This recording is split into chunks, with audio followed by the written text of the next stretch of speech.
Good evening, each and everyone present here. Let us start with a universal invocation. O hidden life, vibrant in every atom. O hidden light, shining in every creature. O hidden love, embracing all in oneness. May each who feels himself as one with thee know he is also one with every other. Let us observe silence for a moment.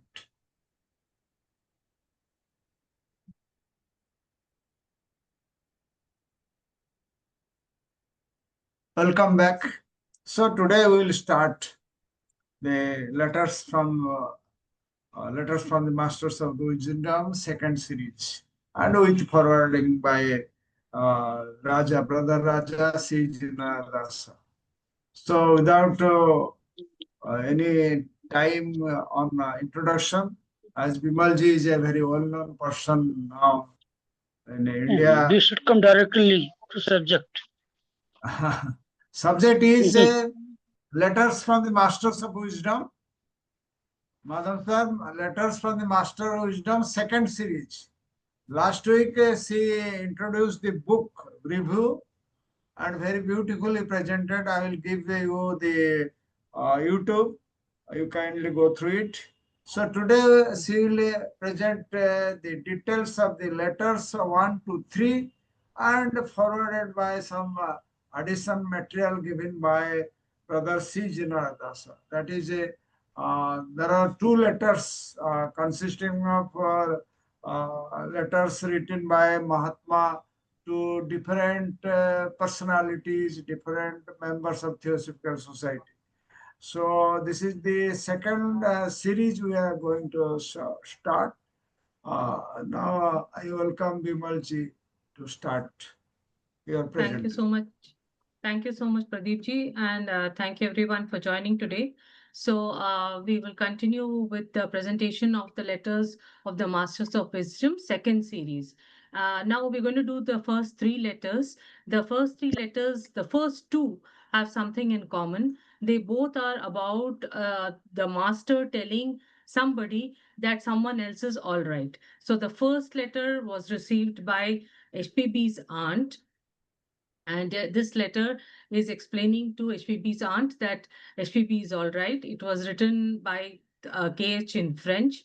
It was received by HPB's aunt, whose name was Nadeshda Andruina Fadif, in 1870 in Odessa, in present day Eastern Europe, or the southern part of Russia, which was also called Georgia now.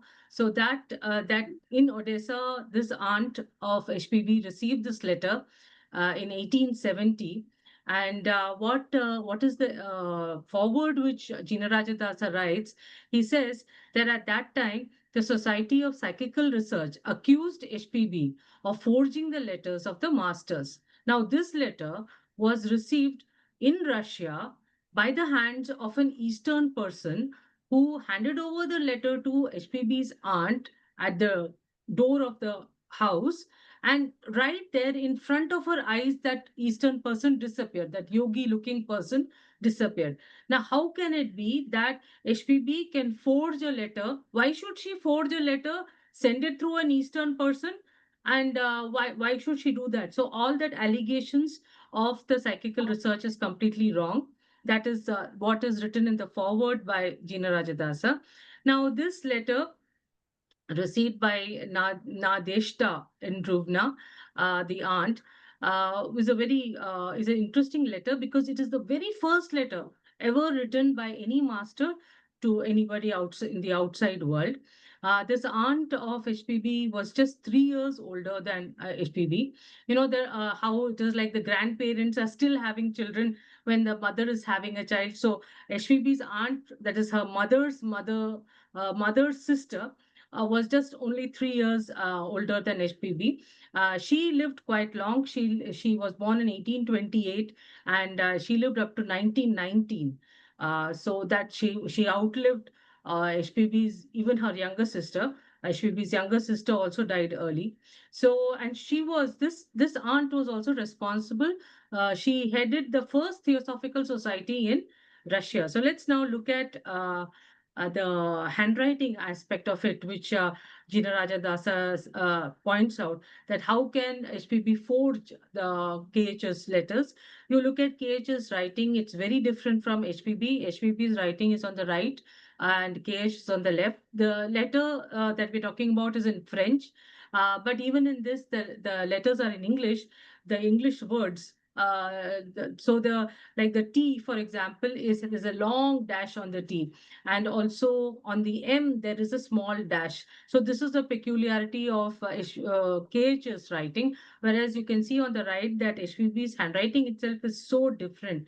So how can they have thought that HPB would have forged these letters? Now we will also say look at why now this letter, the letter number 1, comes under the section in the book called Alcott's letters. So why does it come under that section? Because it's a letter from KH to HPB's aunt.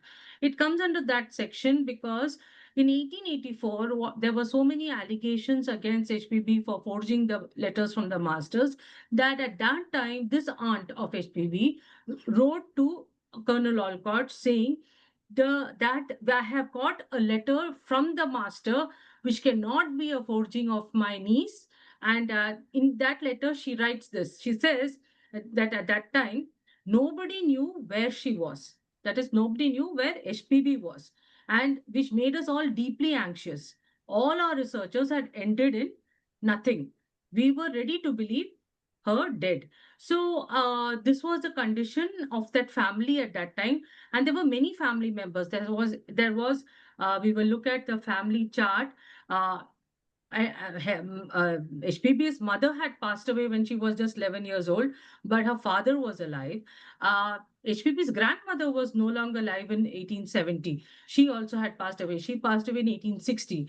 So in HPB's family, there was Vera Petrovna Jelihosky, that is HPB's sister, then her brother Leonard, and she had a half sister because HPB's father, Peter von Han, married again after the death of his wife, and he had a child through that marriage also. So HPB had a second sister, Elizabeth. She was her stepsister. So these were all the members in the family. Of course, there were others, cousins, and this is a family of full nobility. Because Peter von Han, if you look at his brothers, cousins, and all, most of them were generals, leaders in the army. They held very high positions, and also HPB's mother was called Princess. Grandmother was called Princess. So they had some noble lineage. In this family tree, you see this Vera over here, which is Vera Petrovna, that is HPB's younger sister. Now, she had 6 children, out of which 5 survived, 2 from the first husband and 3 from the second husband. Out of these 3, Vera, another Vera, her daughter's name was also Vera, became famous because she was married to a theosophist, Charles Johnston. So this is the family background, and these were the people all more or less living together in Odessa who were all worried about HPB. Now, at that time, what she's saying is that we had not heard about her for very long. How long had they not heard about her? From what I have made the studies of, until 1867, they knew around that time where she had 1867. She had been to Russia.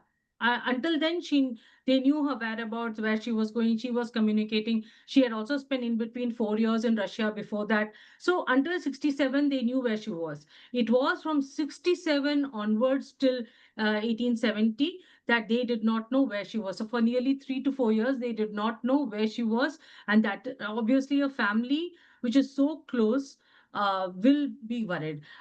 One thing we need to remember is all of these people, that is HPB's aunt Nadeshda, whereas Leonid, all of these people lived together with HPB's grandparents because HPB's father was in the army. The mother was no more, so the father had sent all the children to live with the grandparents. So they were a very close-knit family and very fond of one another. So here in this picture, you see HPB's grandmother on the left and Vera, her sister, on the right. If you look at the names, some of these Russian names are so different. It's good to just understand it. The name Helena Petrovna, for example, means daughter of Peter.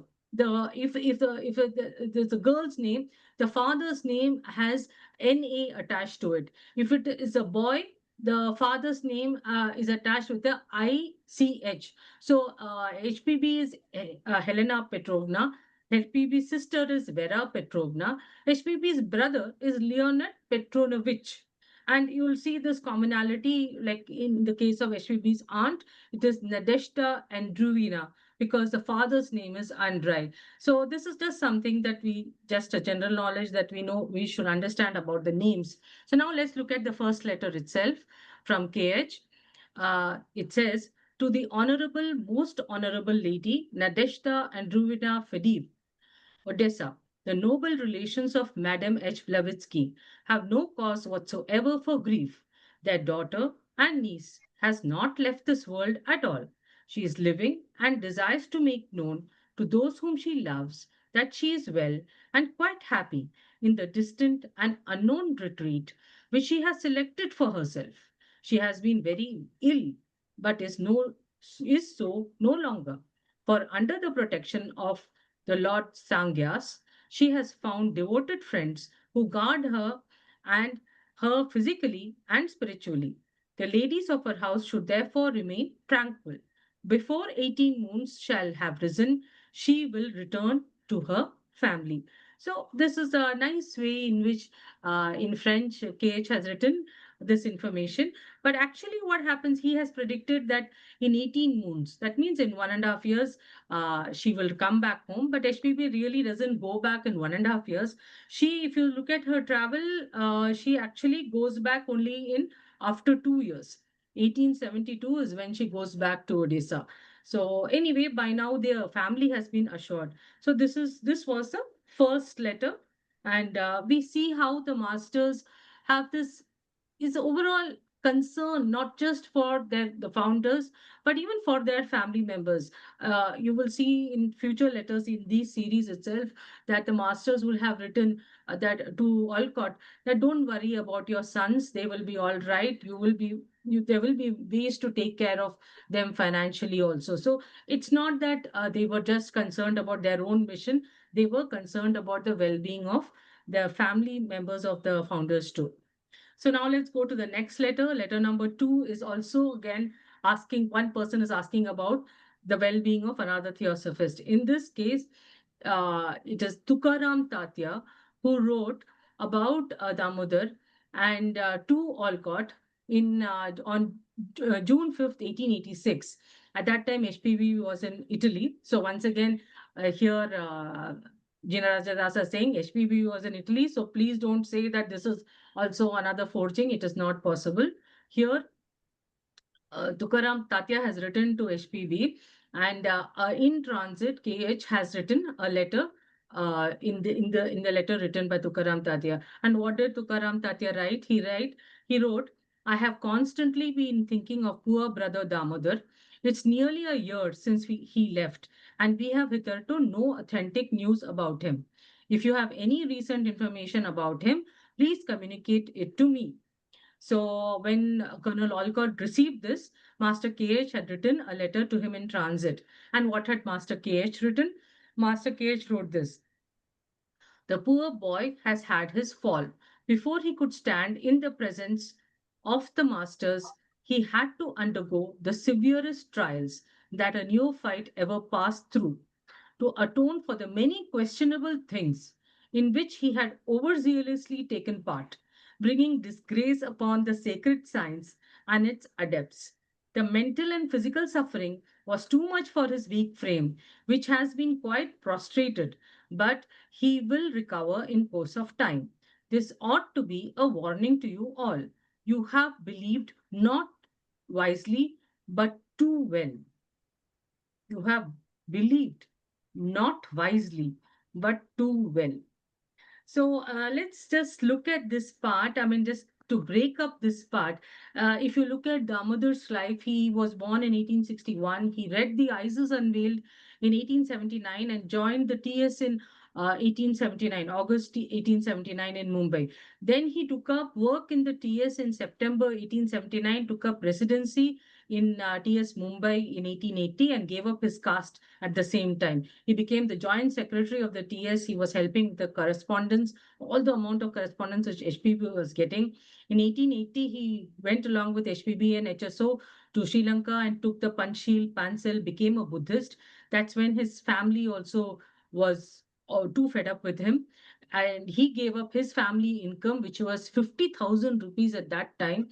And also, he made arrangements for his wife. At this time, he also transmitted letters of the masters to Senate, and he was accused of forgery in 1882 by Hume.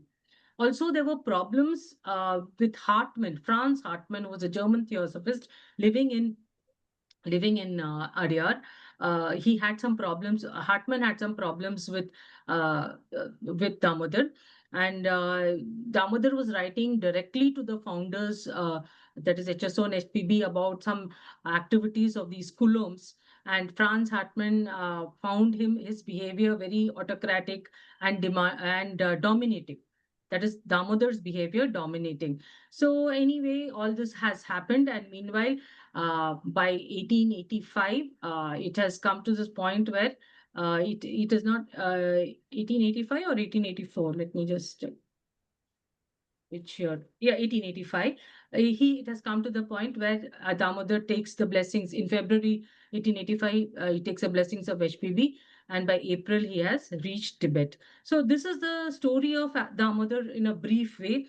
What is he talking about, KH, when he says that he he had overzealously taken part, bringing disgrace upon the sacred science and its adepts? What did Damodar do that brought disgrace upon the sacred science and its adepts? So there is a possibility that Damodar may have actually written a letter saying that it has come from KH, precipitated a letter saying that it has come from KH at some point for proving something.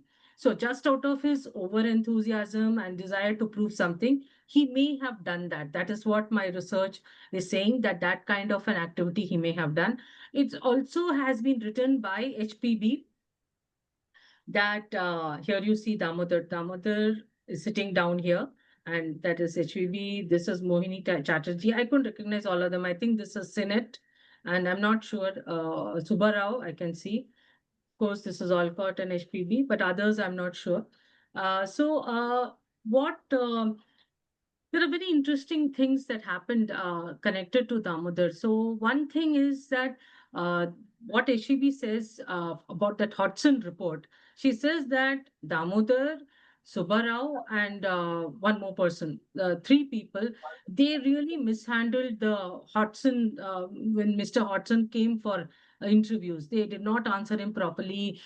They gave him misleading answers, and that caused more confusion. So she kind of blamed these people for the Hodgson report somewhat. But HVB has said something really beautiful about Damodar, which is really worth knowing, which I will read to you. But before that, what KH has told about Damodar, he says that Damodar undoubtedly had many faults and weaknesses as others have. But he is unselfishly devoted to us and to our cause, and has rendered himself extremely useful to Upasika. His presence and assistance are indispensably necessary at the headquarters. His inner self, this is the part that I'd like you all to see, because here you can see the defect which possibly KH is talking about in this letter. Now you can see that his inner self has no desire to domineer, though the outer acts now and then and gets that coloring from his excessive zeal, which he indiscriminately brings to bear upon everything, whether small or great.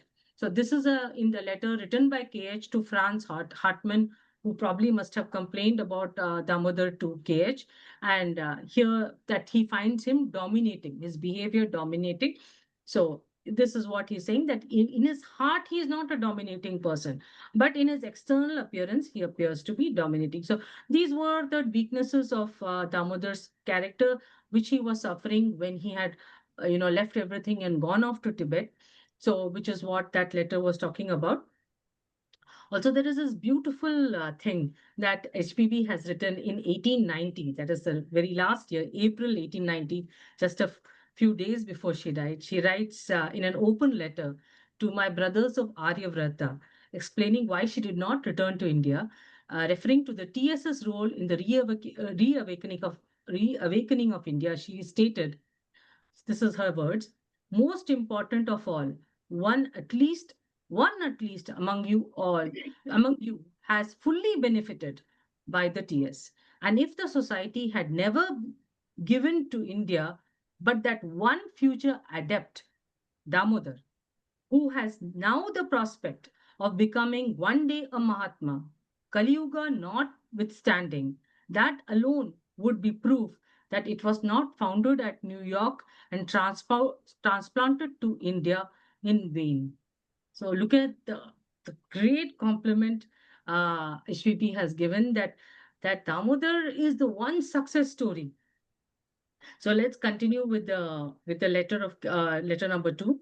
So this part, the first part I just covered, is about what could be the possible weakness which Master KH is talking about. Now let's continue. It says, to unlock the gates of mystery, you must not only lead a life of the strictest probity.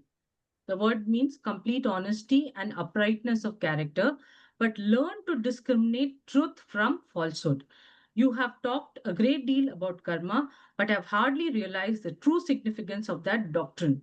The time has come when you must lay the foundation of that strict conduct in the individual as well as the collective body, which ever wakeful guards against conscious as well as unconscious deception. So, again, the master is telling about that you just can't think that you can be ready for chelaship or discipleship.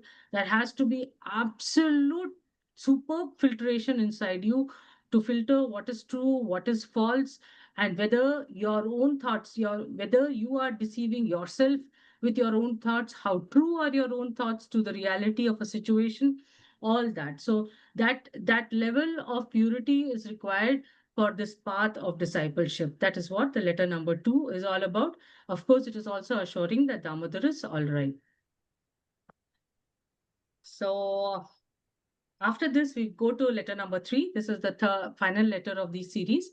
Uh, as is well known by, this is what Ichina Rajadasa writes, SVP had gone to America by the direct command of the masters, that she got in touch with Olcott, where she met him in the Eddy Farms. And then, of course, history was made, the TS was started.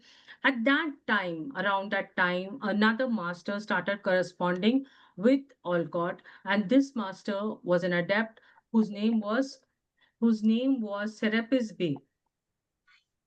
So now he was also associated with another master called Tutit Bey, and both of these have written several times to Olcott, and this possibly was one of the first letters written to Olcott by these people.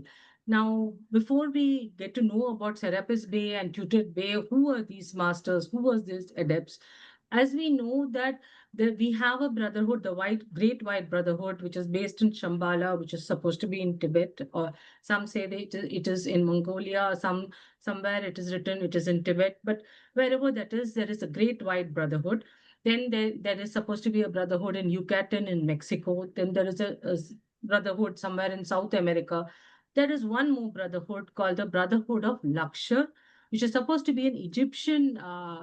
It is a city in Egypt, Lakshar, and it is supposed to be an Egyptian brotherhood. But what HPB says about the Brotherhood of Lakshar is that the Brotherhood of Lakshar was a region in the mountainous areas of Balochistan between Bela and Khedgi region, which had a branch in America. So the Brotherhood of Luxor originally belonged to a region, a mountainous region in Balochistan between Bela. Now it's called Las Bela. That area is called Las Bela. I could not find out where is Kedgi region, but this was a region where this Brotherhood of Luxor was there. And it was a branch of the Great White Brotherhood. Also, there is another brotherhood called the Hermetic Brotherhood of Luxor, which was a fraudulent mail order occultism business, which taught sexual magic, that is tantric practice, amongst other things, established in 1880s in America too. So there were two brotherhoods with the same name, but one was called just the Brotherhood of Luxor, which was the pure one, and the other one, which was a fraudulent one, called the Hermetic Brother of Luxor, HB of L, which comes in the foreword of Jina Rajadasa, these words. So these are mentioned in this. Now let's look at the forward of this letter. Uh, in this, the letters of Master. Just a minute, just a minute.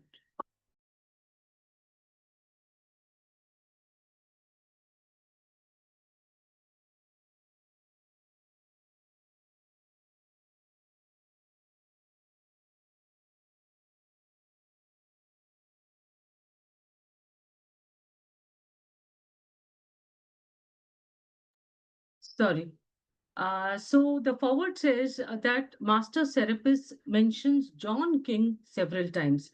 And under this name, several entities seem to have played a part in the early days of spiritualism. Spirits called themselves John King still materialize with the orthodox features, but they are fraudulent spirits. I think utterly lacking in the distinction which was characteristic of the genuine and original John King. Colonel Olcott mentions that John King was first heard in 1850. According to Colonel Olcott, there were three John Kings. Now, why we are talking about John King is because this John King was supposed to be instrumental. We will look at it in this letter to bring three masters in the presence of Olcott. So, who is this John King?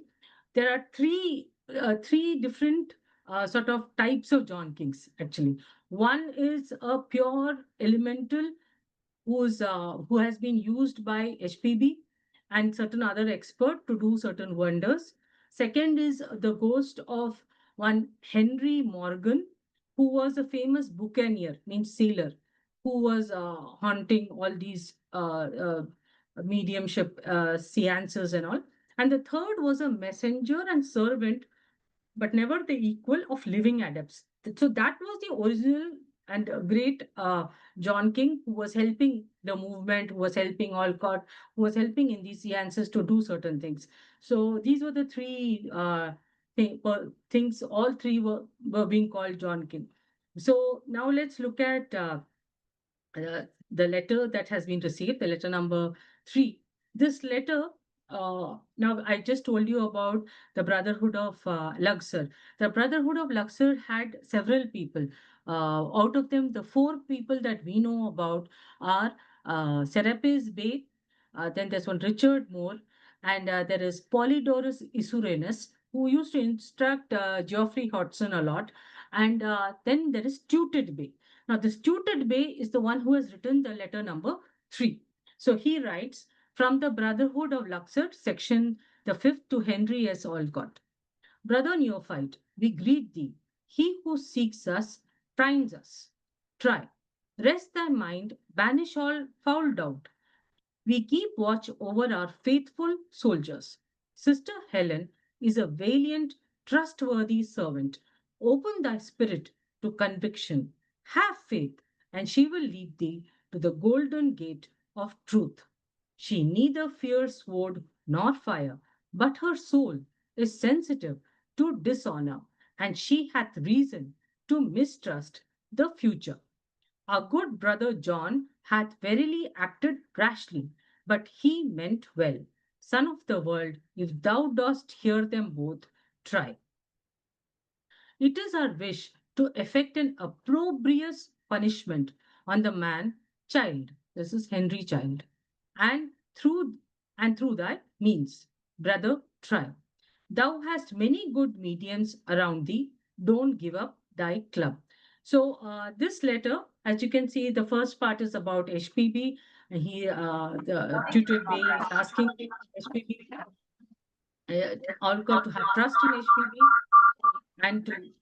and to not to have faith in the whole idea of the theosophical of this thing which they call the miracle club which they had started. Now I will explain that now.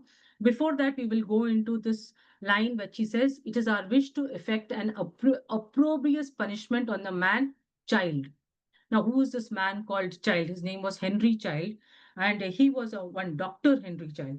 Now, this man was involved with two people, one husband-wife couple, Mr. and Mrs. Holmes, one Jenny and one Holmes, Mr. and Mrs. Holmes, who were doing some seances and mediumship.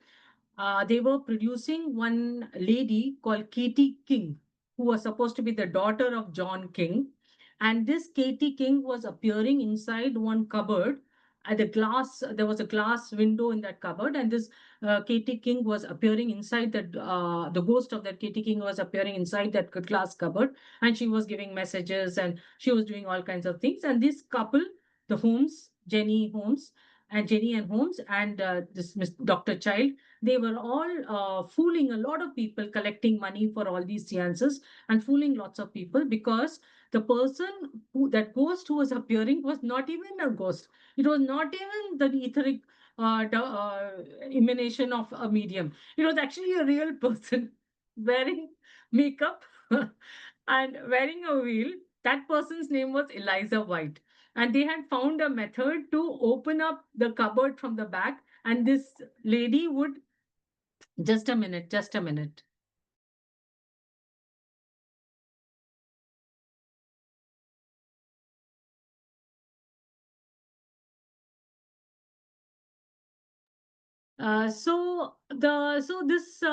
This whole thing was found out by Alcott. And this is written in this Alcott's book called People from Other Worlds. This is his very first book he wrote, and in this he has written also about the Eddy farms. Most of the book is about the Eddy farms and HPB and all that happened in that, with a lot of diagrams and pictures and all also. So you have these pictures of this lady Katie King, or rather Eliza White, dressed up as Katie King with a veil over her and all that. So you can read more about this whole thing. So it was the wish of Tuted Bay to punish this man. So that's what Olcott is being told in this letter by Tuted Bay, that it's our wish for you to punish this man. Of course, the way to punish such a man is to put it all out in the public and defame that man completely, and which is exactly what uh, ultimately Olcott did. The second thing about this is, thou hast many good mediums here, don't give up thy club. What is the club they're talking about? In May 27th, 1875, before the TS was started, at the encouragement of Tuted Bay, through the advice of Polydorus Usuranus, they began a club called the Miracle Club, only for the same work which they had started the Theosophical Society, which is to squash down spiritualism. And when they started it, this was mentioned in the introduction last week also, that there was a third person, that this Miracle Club had HPB, HSO, and one Jerry Brown, who was the editor and founder of a magazine called The Spiritualist, in which both HPB, Alcott, and all have written articles. That magazine was doing very badly. So, and this man was in debt, and HPB and as Alcott between themselves had given him $1,000 to take care of all his debts and all that. But eventually, that club broke apart because the Jerry Brown was only interested in sharing more and more stories about spiritualism and all the fun of the excitement of it being written about in different, what all is happening in different ghost appearances, this, that, and all. Whereas HPB and Alcott were like, wanted to tell the truth of what are these spirits that are coming. Are they shells? Are they just the etheric part of the medium themselves? What are they? And then once they started talking about what is the truth about all this mediumship, and that it's all completely bogus and very misleading, and that the advice of these so-called spirits should never be taken. Many of them are just impersonating some dead people. They're not even the real dead person at all.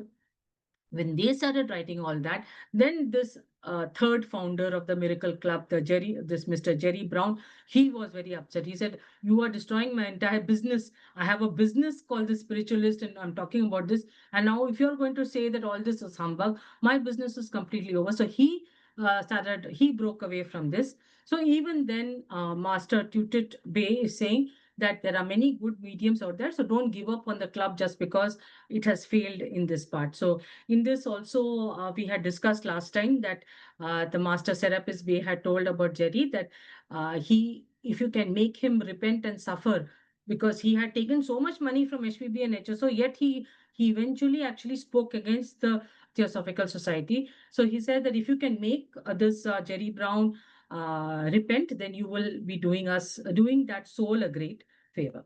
So now let's look at the letter itself, which says. The end of this letter, we saw the first part. In the end of this letter, it says, Brother John had bought 3 of our masters to look at thee after the seance. Thy noble exertions on behalf of our cause now gives us the right of letting thee know who they were. They were Serapis Bey of Ellora section, Polydorus Isurenus section of Solomon, Robert Moore section of Zoroaster. Sister Helen will explain thee the meaning of the star and colors, activity and silence to the present by order of the grand, and then there is this 3 dots with 3 lines in between. So this represents some higher up the hierarchy by the order of the grand dash, which is represented by this 3 dots. When they don't want to name the person, they put a symbol. And below here is Tuted Bay. And it says here Observatory of Luxor. So let's try to break this up a little further. What does this mean? This Observatory of Luxor. Usually the word observatory is connected to observing of stars. So this is not that astronomical observatory. It observes human souls enlightened by goodwill. And in this case, there is no difference between observing and inspiring. So they not only observe, they also inspire people with who have a basic good soul. So that is the observatory of Luxor to which Tutor Bay belonged. Now, the other interesting thing is Serapis Bay, who belonged to the Ellora section. And it is said that HPB's higher self also belonged to the Ellora section. Now, Ellora section about this, HPB has written in the Secret Doctrine that the what we know as Ajanta and Ellora caves, they have vast nets of subterranean passages and labyrinths, maybe 6 to 7 stories high. This is also mentioned in Isis Unveiled, and the fact that the ruins of Ellora are very similar to the ruins in Guatemala, Mexico, evidently shows that there is a close contact between them. So this is all coming probably from the fourth root race, this kind of construction, this kind of work. And obviously, all of these disciples were meditating in these caves. Jinaraja Dasa is also written in the same footnote by on Ellora in this letter. He writes that in the rainy season, a torrent floods at its foot, and a great cascade pours over in front so that the pilgrims can pass over a ledge behind it and bathe in the falling spray. So I found that it still happens and one can still see this kind of a waterfall. Of course, these caves were also having Buddhist symbology. There were statues of the Buddha too. There's a lot of things in this whole Ellora and Ajanta thing connected, but even if in this itself it says that it no longer has any reputation of being an occult center anymore. So even if there is any occult center over there, it is probably in the etheric level or astral level. So that's about it. That is the end of my program, and I stop sharing. Thank you so much for patiently listening. Okay, Minaki ji. Yes. सभी को नमस्ते और thank you sister विमल जी। आज हम letters from the masters of wisdom में से 3 letters ले रहे हैं। पहला लेटर है मास्टर केज द्वारा एचपीबी की मौसी नादेजा फादेव, जो कि ओडिशा में रहती थी, उनको लिखा हुआ है। नादेजा फादेव एचपीबी की मौसी थी। मैडम ब्लेवेट्स्की अनेकों देशों में यात्रा कर रही थी। उनके परिवार ने उन्हें आखिरी बार रूस में 1860 में देखा था। 1870 तक किसी को यह पता नहीं था कि वे कहाँ हैं। उनका परिवार बहुत चिंतित था और उन्हें मृत मानने की तैयारी में था। नवंबर 1870 में एचपीबी की मौसी नादेजदा को मास्टर केएच द्वारा लिखित एक पत्र मिला जो कि फ्रेंच में था। वे कर्नल ओलकॉट को लिखती है कि पत्रवाहक आशियाई किस्म के थे और पत्र को सौंपकर उनके समक्ष अदृश्य हो गए। पत्र इस प्रकार है। आदरणीय महोदया, मैडम ब्लेवेट्स्की के भले रिश्तेदारों को किसी भी तरह से दुखी होने की आवश्यकता नहीं है। उनकी सुपुत्री और भतीजी जीवित है, मृत नहीं, और अपने प्रियजनों को यह बताना चाहती है कि वह स्वखुशी से चुने गए सुदूर और अज्ञात आश्रम में स्वस्थ और आनंदित है। वह बहुत बीमार थी, लेकिन अब नहीं। भगवान बुद्ध की कृपा से उसे निष्ठावान सहयोगी मिले हैं, जो उसकी शारीरिक और आध्यात्मिक रूप से उसकी रक्षा कर रहे हैं। इसलिए उसके परिवार की महिलाओं को चिंता नहीं करनी चाहिए, शांत रहे। 18 महीनों के पहले वह अपने परिवार से मिलेंगी। इसमें से जिनराज दास जी का एक नोट है कि psychic society of psychical research का यह मानना था कि एचपीबी महात्माओं के पत्रों की जालसाजी कर रही है, लेकिन इस पत्र से यह समझ में आता है कि उस समय एचपीबी तिब्बत में थी और यह पत्र मास्टर एम ने उनकी मौसी को दिया था और उनके समक्ष वे अदृश्य हो गए थे। अगला पत्र है मास्टर के एच का कर्नल ओलकॉट को लिखे तुकाराम तात्या के पत्र में का एक नोट है।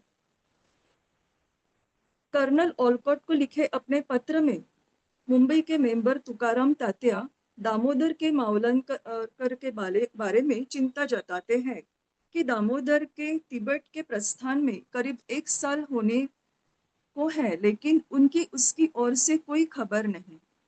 यदि आपके पास इस बारे में कोई जानकारी हो तो कृपया सूचित करें, ऐसा तुकाराम तात्या कर्नल ओलकॉट को लिखते हैं। यह पत्र जब कर्नल ओलकॉट को मिलता है तब पत्र के पिछले पन्ने पर वे मास्टर केएच का नोट पाते हैं। वह नोट इस प्रकार है। बेचारे लड़के पर मुश्किलें आन पड़ी। मास्टर्स के समक्ष खड़े रहने से पूर्व उसे उन सभी कड़े परीक्षणों से गुजरना पड़ा जिससे कि एक नव शिष्य कभी गुजरा था। अति उत्साह से किए गए कई शंकास्पद कार्यों के कारण जिससे पवित्र विद्या और उसके महात्मा गणों पर आँच आई, उसे प्रायश्चित करना पड़ा।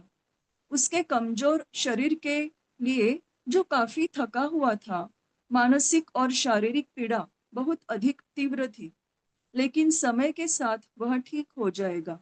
यह आप सभी के लिए एक चेतावनी होनी चाहिए। आप लोगों ने समझदारी से नहीं बल्कि बहुत अच्छे से माना है।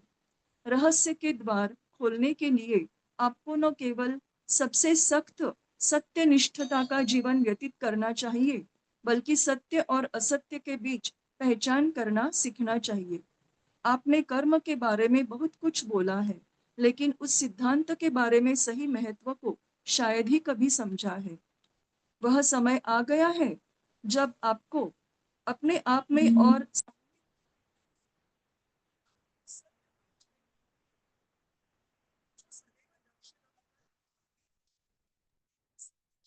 Your voice is not audible.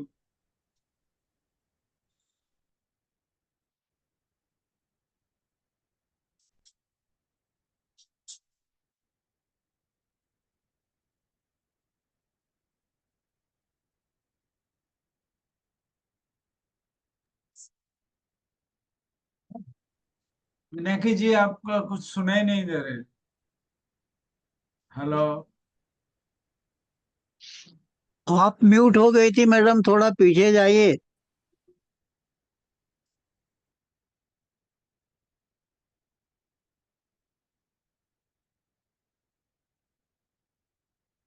Video on है, बंद कर दो।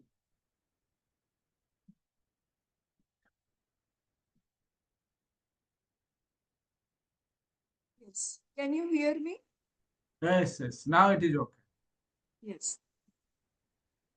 तो इस पत्र के दौरान भी साइकिकल रिसर्च का जो मानना था कि दामोदर भी एचपीबी के साथ जालसाजी में शामिल है। अगला पत्र है मास्टर ट्यूटिड बे का एचएस ओलकॉट को, जो कि जून 1875 में लिखा गया था।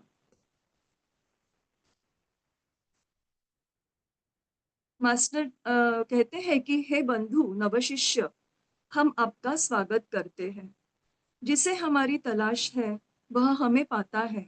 प्रयास करें, अपने मन को शांत रखें, सभी बुरे संदेहों को दूर करें। हम अपने निष्ठावान सैनिकों पर नजर रखते हैं। सिस्टर हेलेन यानी एचपीबी एक वीरतापूर्ण भरोसेमंद सेवक है। अपने में दृढ़ विश्वास बढ़ाए, एचपीबी पर विश्वास रखे और वह तुम्हें सत्य के स्वर्णिम द्वार तक ले जाएगी।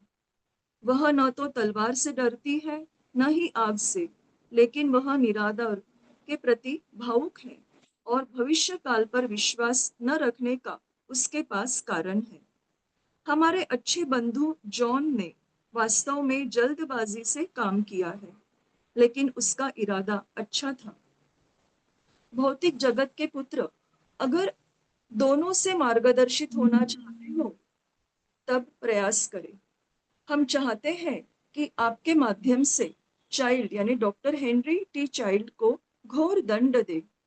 बंधु प्रयास करे, ऐसा मास्टर बार बार कहते हैं। आगे वे कहते हैं कि तुम्हारे पास कई अच्छे मीडियम हैं। अपने मिरेकल क्लब को न छोड़े, प्रयास करें। ब्रदर जॉन ने हमारे 3 महात्माओं को सियांस के बाद आपसे मिलने के लिए बुलाया है। हमारे उद्देश्य के लिए आपके महान प्रयासों से अब हमें यह अधिकार प्राप्त हुआ है कि हम आपको बता सके कि वे कौन हैं। वे इस प्रकार हैं: एलोरा सेक्शन के मास्टर सिरापिस बे, सोलोमन सेक्शन के मास्टर पॉलीडोरस इसुरेनस और ज़ोरोएस्टर सेक्शन के रॉबर्ट मोर मास्टर। आगे वे कहते हैं कि सिस्टर हेलेन आपको तारे और रंगों का अर्थ समझाएगी। तब तक कार्यशील रहे और मौन रखे।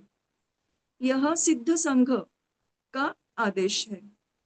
और मास्टर ट्यूटिड बे के नीचे वे लिखते हैं कि ऑब्जर्वेटरी ऑफ लग्जर, जिसका सिस्टर ने बहुत अच्छे से समझा के दिया है कि ऑब्जर्वेटरी ऑफ लग्जर यानी जो ह्यूमन सोल्स को के ऊपर निगरानी रखते हैं, उनको देखते हैं, परीक्षण करते हैं। ठीक है, थैंक यू, नमस्ते।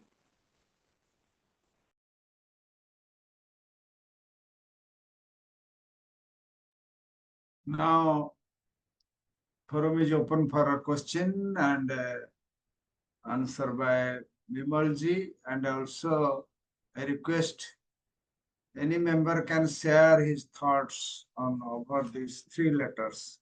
Very interesting letters. One letter is relating to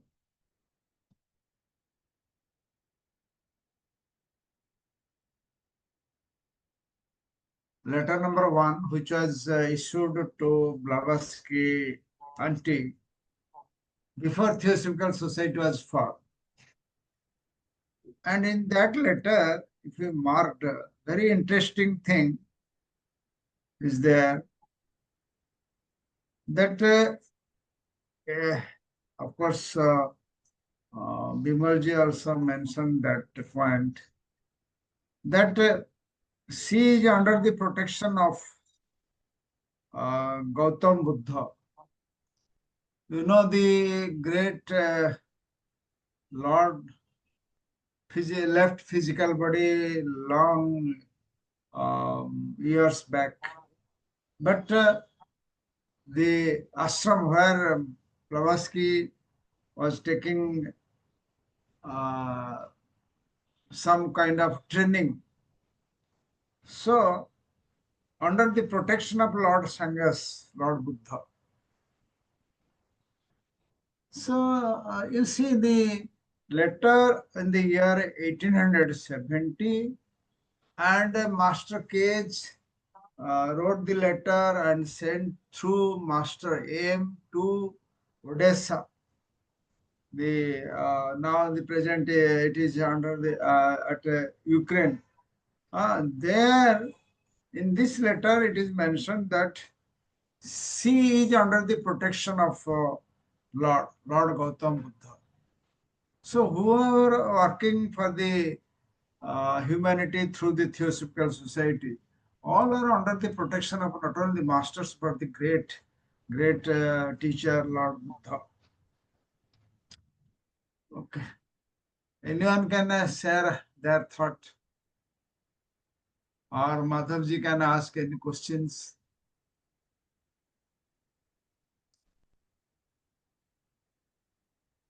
Professor C.A. Sindhe is there.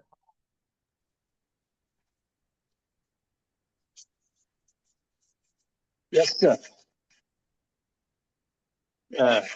Vimalji has explained very well, Yes, sir. and nothing to add in it because very detailed he has told. Am I audible? Yes, sir. And in that, she has mentioned about the John King, how he brought many masters to the physical level, or of course, astromental level, and convinced our leaders, especially Colonel Alcott. And also during that time, so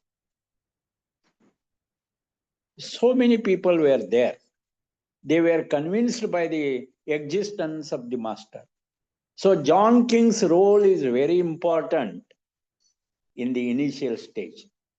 But still masters say that he is enthusiastic and hurried to bring all this knowledge to the public. So what we have to remember here, I would like to say, unless there is purity, unless there is unselfishness, unless there is motiveless desire, we can't approach the masters. And even if you approach, as Damodar approached, he was to suffer a lot because of his weakness. So all these letters direct us to purify ourselves and to be fit and to become more and more unselfish and clear motive. That is what lesson we can learn from these letters, I think. Thank you for giving me this opportunity to speak. Otherwise, Vimalji is very deep. He is going, bringing all information and making us to listen carefully. Thank you, Vimalji. Very nice. Thank you so much, sir. Thank you.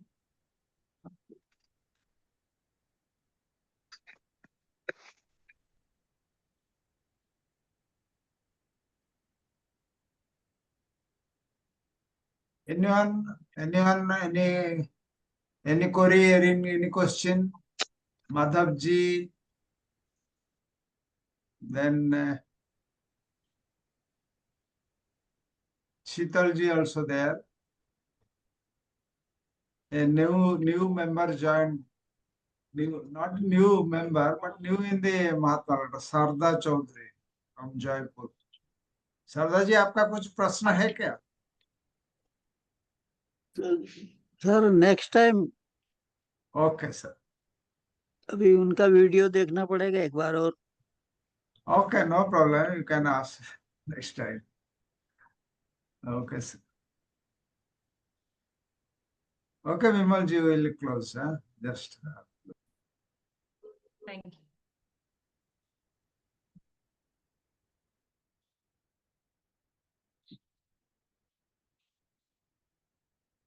Right, you want me to say the closing prayer, sir? Yes, closing prayer.